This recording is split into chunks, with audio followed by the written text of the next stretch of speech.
At this moment, I'm not a wealthy man. It's not my fault.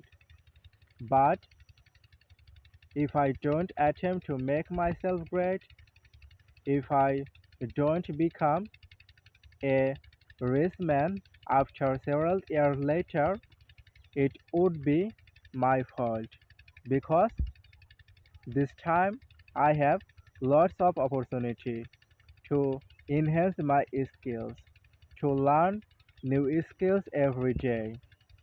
That's why I'm telling you, at this moment, you cannot speak English fluently. It is not your fault.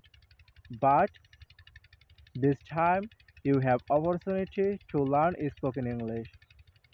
This time, you can learn spoken English very easily.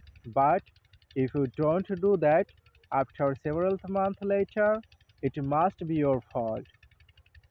That's why start today, begin your journey now, so that after several months later, you can be a fluent English speaker better than any learners. Do that. Mercy.